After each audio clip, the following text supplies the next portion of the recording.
Assalamualaikum warahmatullahi wabarakatuh.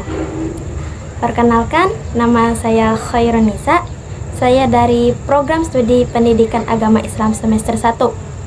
Di sini saya akan menjawab pertanyaan dari soal UTS filsafat. Pertanyaan pertama, berfilsafat termasuk dalam berpikir. Namun tidak semua orang yang berpikir itu berfilsafat. Dan bisa dipastikan bahwa semua orang yang berfilsafat itu pasti berpikir. Coba dijelaskan. Di sini saya akan menjelaskan, berpikir adalah topik luas yang mengacu pada kemampuan seseorang yang memproses informasi. Bisa dikatakan orang yang berpikir itu adalah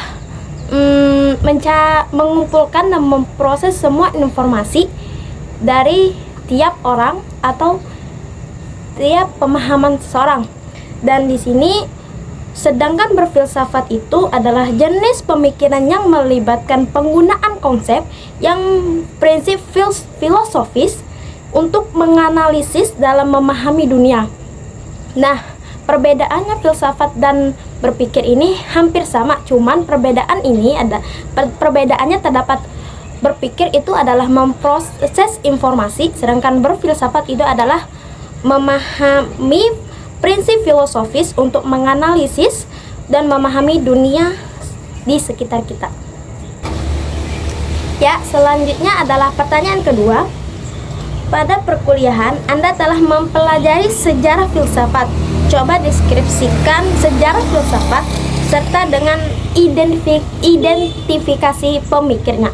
Nah, di sini saya akan menjawab soal nomor 2, yaitu sejarah filsafat. Menurut Aristoteles, bahwa pemikiran manusia melebihi 3 jenis abstraksi yang membentuk filsafat, yaitu fisika, matematika, dan metafisika.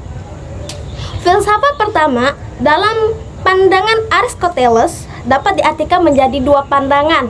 Yang pertama itu sebagai ilmu yang menjadi asas pertama, dan yang kedua adalah sebagai ilmu yang membahas keberadaan sebagai sebuah keberadaan beserta dengan ciri-ciri objek.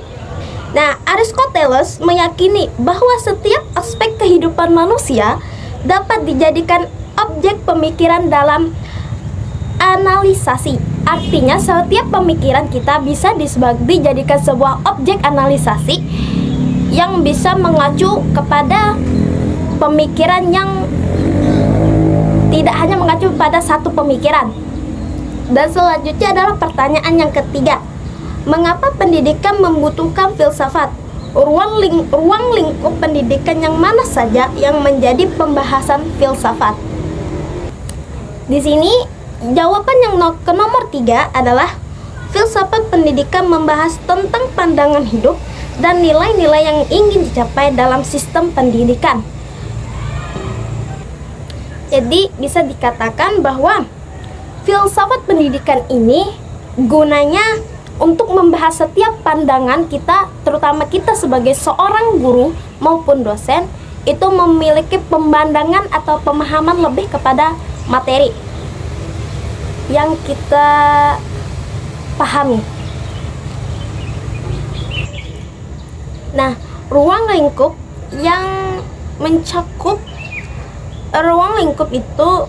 oleh karena itu, filsafat pendidikan memerlukan untuk memberikan dasar, arah, dan pedoman dalam proses pendidikan. Ruang lingkup filsafat ini ada beberapa.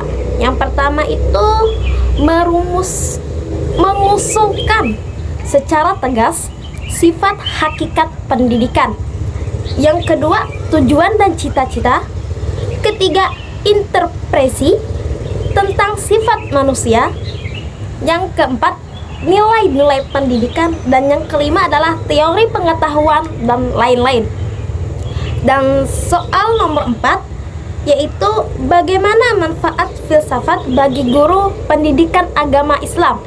Nah, menurut beberapa pandangan, manfaat filsafat bagi guru pendidikan agama Islam yaitu yang pertama, mempengaruhi cara mengajar dan mendidik siswa. Kenapa? Seorang guru yang memahami akhlak dan bagaimana cara mengajar itu pasti lebih memahami cara mengajar dan memberikan pendidikan yang baik kepada para siswa. Dan yang kedua, memberikan landasan dalam arah dalam proses pendidikan. Kenapa? Seorang guru wajib hukumnya. Seorang guru harus memahami dan memberikan landasan dan arah yang baik untuk para siswanya. Dan yang ketiga adalah meningkatkan kualitas pendidikan. Nah, di sini kita sebagai sebagai guru ataupun calon guru itu harus memberikan kualitas yang baik.